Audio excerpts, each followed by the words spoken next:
Hi everyone, this is KickoffLabs On Growth. I'm Josh Ledgard from Kickoff Labs, and we're going to share our advice on growing sustainable businesses through the stories of our customers and our team as we learn and grow together. In this episode, I'll be sharing my interview with Timmy O from Vara Safety. The big question I asked myself about this interview was, can capitalism help solve some of the gun epidemic in America? With people like Timmy O creating innovative solutions, I think it just might. In this interview, you'll learn what inspired him to create Vara Safety and the Reach solution for secure gun storage with quick access. You learn how he dealt with pushback from both the right and left side of the political spectrum while getting this company off the ground and collecting over 21,000 email addresses using the Kickoff Labs referral program, with over 40,000 views of their campaign driven by the Kickoff Labs word-of-mouth engine. If you enjoy this episode, write us a review in the podcast app of your choice and send any feedback directly to josh@kickofflabs.com. Enjoy the show.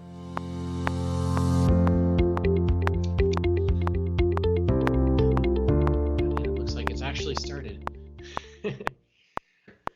All right, we are live with the latest episode of the Kickoff Labs On Growth podcast. Today I'm talking to Timmy O, who is the founder of Vara Safety. And their product is called Reach. And today is a pretty exciting day for you, right? Yeah, it's amazing. We've been building up to this launch for the last few years now, so being able to finally be here today feels really good. So when you sent out that mail, were you nervous? You sent out, I got your launch mail this morning when the store was open and you're ready to go. So what was that like, hitting send on that mail this morning? Oh God, I didn't think I'd be that nervous because most of the times when pitching to competitions, you're able to kind of control those butterflies a little bit. But on this occasion, there was no way I could control that. Just overwhelmingly felt really nervous, excited, a whole bunch of emotions at once. And leading up to get to this point, how long have you been marketing the product? And we'll get into the specifics of the product in a couple minutes, but how long have you been marketing the product and what sort of success have you had marketing the product to date? Yep. So to be quite honest, we only really started our marketing campaign just about a month ago.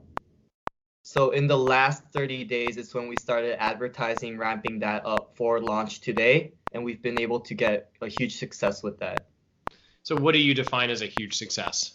So we've been able to capture over 21,000 emails through signups using the Kickoff Labs referral program.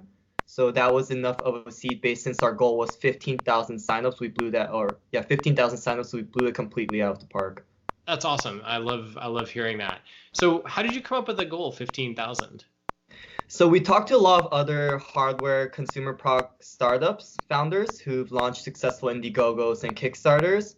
And basically, they told us that you should expect about anywhere from a 25 to 30% conversion on the email list that you build up. So going based on that, we wanted to hit a 500,000 benchmark goal, which equated for us 15,000 emails. Cool. And give me the pitch of the product, what it is. Yep. So Reach is a product it's a new generation of firearm safety for homes and families that own a handgun for protection. Right now, over 50% of firearms are actually left loaded and unsecured, so that's a major problem for those, especially who have younger children in the home. So this mission started out as a way to bring better safe storage options for people who cared about immediate access and storage so that we could hopefully prevent any accidents and save lives. Cool. So you're creating a way for people to more securely lock down their firearms, but still retain immediate access. Can you describe how the product achieves that? Yep. So currently traditional safes are more or less a locked metal box. So in an emergency, a lot of people believe that they won't be able to get in time because your hands are shaking, you're in the dark, and it requires multiple steps. We've taken the idea of a holster and a safe and combined it. So the way our product works is it almost looks like a holster that mounts next to your bed or in your vehicle. And when you reach out and grab the gun, your thumb goes on the biometric sensor on the safe and then locks under half a second. So it's very intuitive. Yeah, And one of the reasons I want to interview is because I do love this idea because as much as we might not like it, guns are not going anywhere in this country. Yeah. And but there's a huge problem with people who shouldn't have access to firearms, whether that's, I read this horrible story about this toddler who shot himself, because it crawled and got a gun, and just like guns not being secured is a big thing. And in Washington state, they just passed a law basically requiring that firearms in the house have to be securely stored in the state. And I imagine maybe other states are going to be passing similar laws as well to help, at least make sure that there's some rules around how you store and how you keep guns in a house. Yeah. Let's back up just a little bit and talk about your story. So what is your background? How did you get to this point where you've created this product? Okay, so when I was 17 years old, I came up with an idea because, like you just mentioned about the story about a young child getting to a loaded handgun, there was a big news article about a 3-year-old who accidentally found a loaded handgun and ended up killing himself. And I think that was one of the most emotional impacts because although I grew up with law enforcement and military family, so I was taught about firearm safety, that's the first time I've actually seen like a child victim like his picture was on the front page, and it struck me in a way that really emotionally motivated me to kind of want to develop a solution for firearm safety. And when I went to RPI as a mechanical engineer, they had a competition called Change the World, and I had a concept I believe might be able to help families with better firearm safety, and then the whole thing rolled out from there. So it started. I mean, you had this about, and then you were in college getting a mechanical engineering degree, and there was a competition for coming up with a product to change the world. Mm-hmm. What was the product like at that point? I mean, did you have a prototype? Like, what was the competition like? Was it just a design sketch? Did you write it on paper? Like, how does a competition like that at RPI work? So the first competition was just a simple idea competition where you just have to submit a white paper on the idea. So that went pretty well. It was at the time that solution was very different. It was a barrel lock, and although it won the competition, when I took it out to go test it on the market, it went viral on AR15.com, which is one of the largest gun communities, but in a really bad way where the market entirely hated it. They were completely bashing on me, the idea, and the whole concept. So why did they hate it? Because that solution was very naive in how it approached the gun safety problem. It's not about the lack of safety solutions in the industry. It's about combining immediate access and security in a way that offers families protection. Yeah. And so from that point, that was just a paper. What was the next? When you said things kind of progressed from there, what progressed, and how did you evolve the idea from that point? So after hearing all that feedback, I went to the Los Angeles Police Department that summer and did research because my uncle is a firearm instructor and law enforcement officer there. And from there, I basically learned to shut up and listen to feedback. And through these experts giving me feedback on what they required for safety and access, I was able to learn from that and build prototypes. So over the years, I've developed over like 20 to 25 prototypes. And every step of the way, I would take feedback on the changes. Even when I got pulled over for speeding by a law enforcement officer, I pulled the prototype out from the seat, gave it to review, and he directed me over to the local department so that I could show to them as well. So wait a minute. So you got pulled over for speeding. Yeah. And the first thing you do is, let me show you my cool holster for your gun. More or less, yeah. And did he still write you the ticket? No, I got out of it, so that was cool. Nice. So This is a good way to get out of tickets if you've got a cool product for a police officer. Yeah. That's amazing. That's one of the signs that I look for. It seems like it separates people that are successful with their idea and people that are less successful, is when you talk to somebody who just like, they look for every opportunity to get feedback, and they look for every opportunity to promote, talk about, discuss their product. Seems to really, some people are really shy to do that, and then they just have a hard time drawing an audience, connecting with an audience, or building a product that connects with an audience. So it's cool to see that pattern continue with you. So a hardware piece of hardware like this, people generally need some amount of money and funding to get off the ground, which is why a lot of people do a Kickstarter campaign. It doesn't look like you are doing Kickstarter at this point. You generated like a marketing list, the emails, and you're going straight to the store. So presumably if I order it, is it a pre-order, or am I actually ordering the product today? So it's still a pre-order, but you'll be getting the product in on August 31st, so only a few months out from now. So you've done all the prototype and development rounds that sort of plague some of the failed Kickstarters. Exactly, yeah. So we're at the point where we're going into production now. So we're past the prototyping and development stage, and it's more so manufacturing, quality assurance, and all that. Well, and so how did you get the funding to get up to that point? That's not free getting to this stage. Yeah, it's not at all, especially for a hardware product. It takes a lot of money. Initially, for the first couple years, I was able to fund all the prototypes and market research through competitions, either at college, or there was the $1 million competition by the Smart Tech Challenges Foundation, which was a Silicon Valley-backed organization developed after the Sandy Hook incident. So I won a phase 1 grant from that, which was $10,000, and a lot of all these grants kind of added up to help me through the market research phase. And in 2016, I was actually able to win first place in the New York State Business Plan competition, which is a total of $100,000. So that's when I was able to finally drop out of college and build a team. Wow. So you dropped out of college for this product. Yeah, I did. What do your parents think? Ooh, at the beginning, they were like, what are you doing with your life? But afterwards, seeing like the passion and the success that I've been able to hit with certain milestones, they're a lot more confident now. That's supportive. That's really great. So let's talk about a little bit more recently. So backing up, where did you think about, or how did you start marketing this? You were getting all this feedback, you were going to competitions. So like, when did you actually start more broadly marketing the product? I mean, I know a month ago you did more advertising and everything, but even before that, I know you were still starting to do some market. You had a website, you were like still collecting emails. So when did you start doing that? So for the most part, we have been trying to fly under the radar just because this is a very politically infused space. So before that, we wanted to make sure we had partnerships established in the firearms industry. So we've been able to get the support of Project Child Safe, which is a safety initiative by the National Shooting Sports Foundation.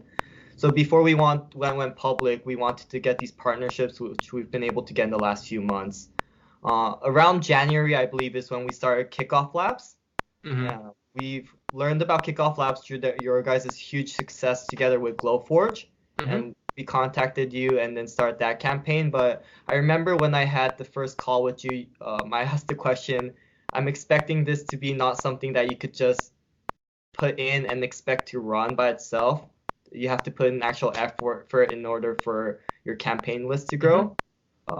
I wanted to kind of test that the hard way. So for the first few months, we didn't spend any marketing money or advertisements. And there was a trickle in of leads through the referral, but not as much as expected. And then as soon as I had that conversation with you where it's more about that boost in virality that referrals help, we started that advertisement campaign, and tying in KickoffLabs was where the huge value started coming in, and our growth just went through the roof. Cool. And so when you say you started the advertising campaign, because people have a challenge kind of figuring out what it means to promote it. So where did you advertise? What types of ads were you running? How were you promoting it? Yeah. So for us, it was all about effective content, where right now in the industry, so much people focus on like that fear factor or very masculinity aspect of guns. But we're specifically targeting families, especially parents who have younger children. So we wanted to send a message more like Nest, like Apple, that cared and focused upon user experience and family. So we created some very valuable assets depicting that in a more heartwarming sort of tone. And then we deployed that through Facebook and Instagram, targeting our age group. And that's been able to generate a huge return on our investment. Yeah, I noticed one thing that's interesting about your site today, and I think this was true of the pre-launch site as well on Kickoff Labs, is there's not a single shot of a man on the screen. It's all women and children. Is that intentional? Yeah, it definitely was. Once again, going back to the fact that it's more of a protection aspect, and we wanted to create a softer, more family-friendly tone. And so that was kind of one of our design decisions in advertising. So once you started to advertise and produce some of that content, what kind of feedback did you get at that point? Because I've heard from other people I've interviewed now that once they did start more broadly putting out content, that's when they started to also get a whole bunch of additional feedback on their product. And what's the feedback been like since you started doing that? Honestly, there hasn't been too much feedback in terms of our content. There was just a lot of appreciation for the fact that it's something different, it's sleek, it's more Apple-esque. Whereas right now in the firearm industry, there still hasn't been a movement towards that type of minimal type of design. Yeah, I mean, I'm not an expert in guns and firearms, but I've certainly not seen anything that feels like this in the industry. Like you said, like I've been to sporting shops and seen like the lockers and everything, and it is very old school, with like almost intentionally designed, like old school. Like I'm living in an old West town, and I've got this locker. Even the tiny ones are like this thing that's like, oh, it looks like it belongs in the 1850s in a gold mining town, and I'm going to try and put that in my bedroom. Like that just seems absurd. I'd rather just have a shoebox, which is probably what the other 50% of people are doing, in a scary way at this stage. Cool. And so I'm happy to hear that you came around to it and realized you need to get the boost, and you started to get more of a push from that. It looks like you got a decent amount of traffic and leads from the sharing as well, which was nice for the campaign. When I look at the sharing that you guys had on the thank you page, it looks like you were giving discounts on the product itself, right? So how did you come up with like, I'm going to do this discount versus this other discount, or giving away an accessory? Like, it looks like you just choose an elevated discount up to the point where you're giving away a free product. Yeah. So I think this was playing a lot of other successive startups and people who've used referral campaigns before, because it's so powerful in the fact that nobody likes giving up their email anymore because they're afraid of getting spammed every day with emails.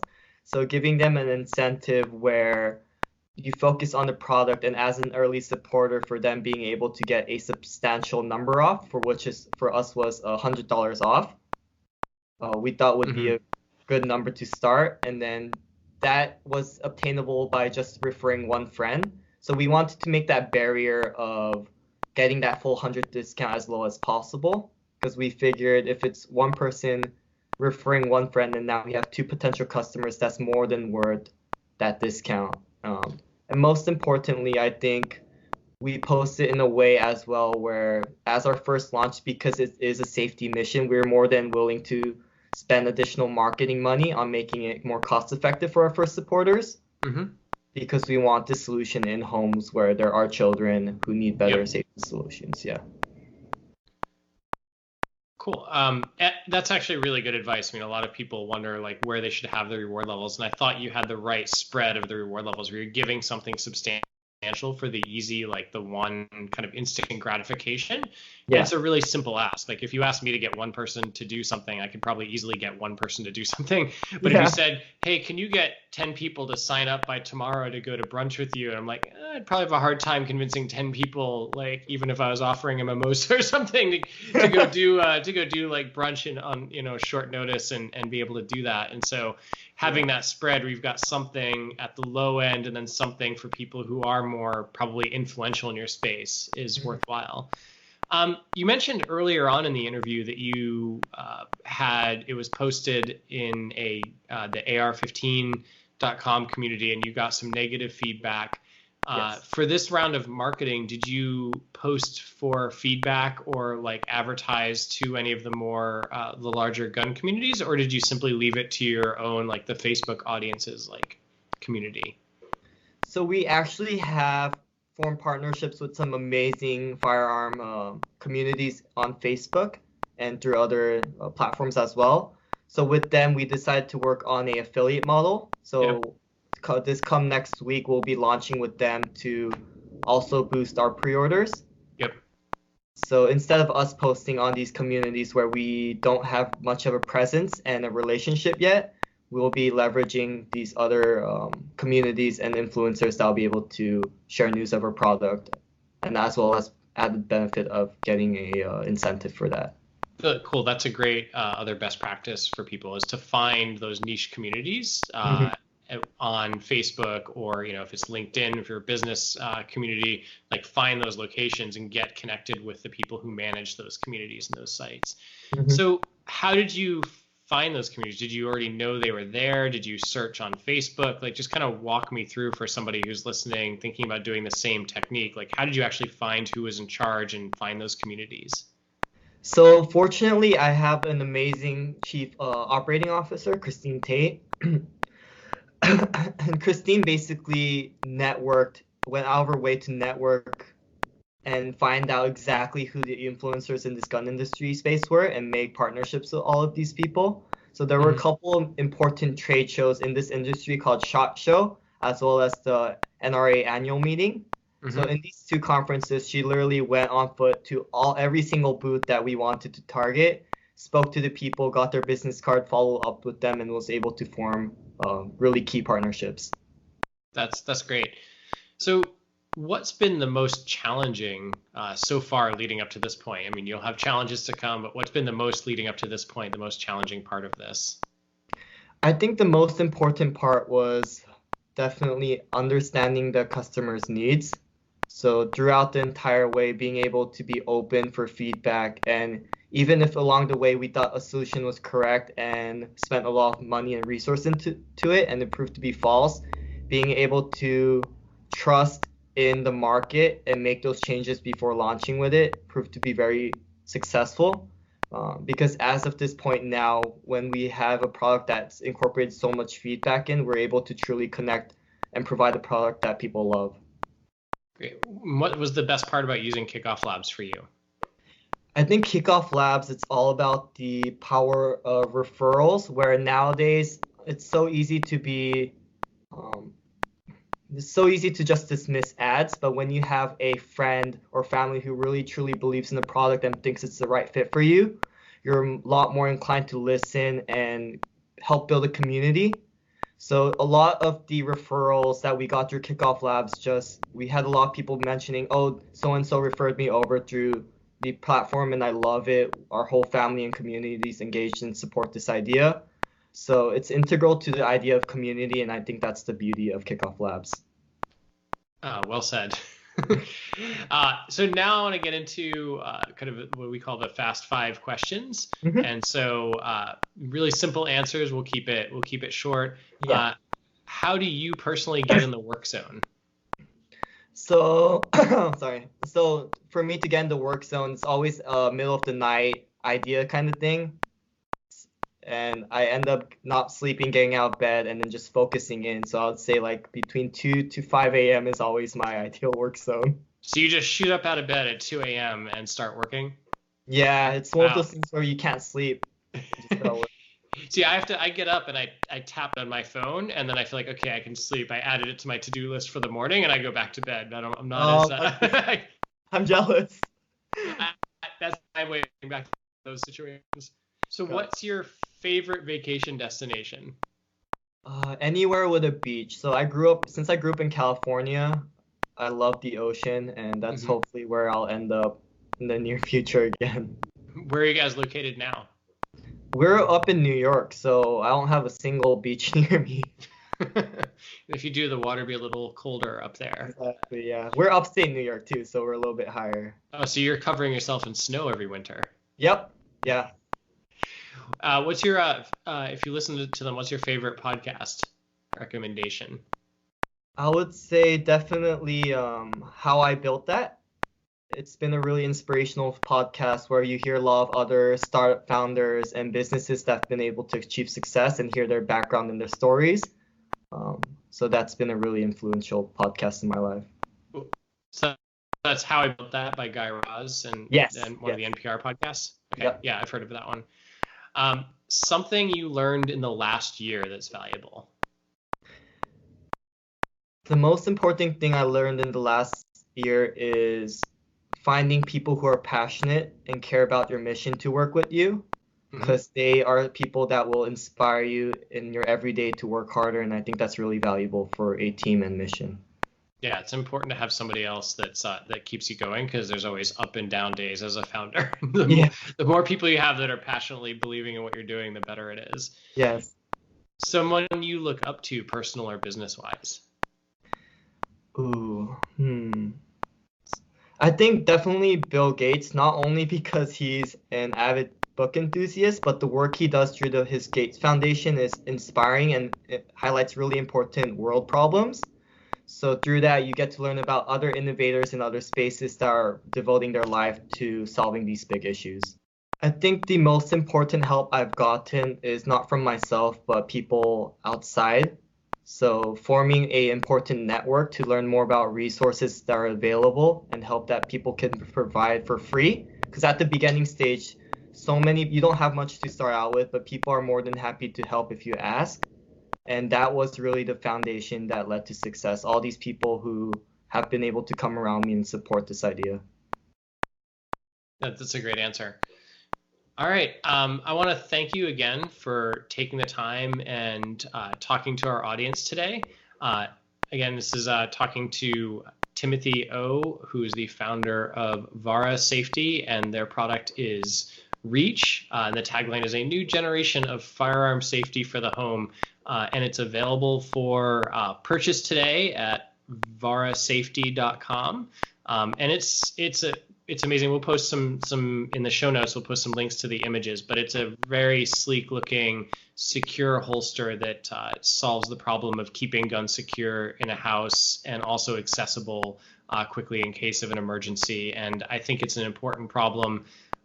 Kudos to you for going after it in this space. And I think your solution just looks amazing. And I'm excited to see you guys get success going down the road. Perfect. Thank you so much to you and the Kickoff Labs team for being part of this and making this a success.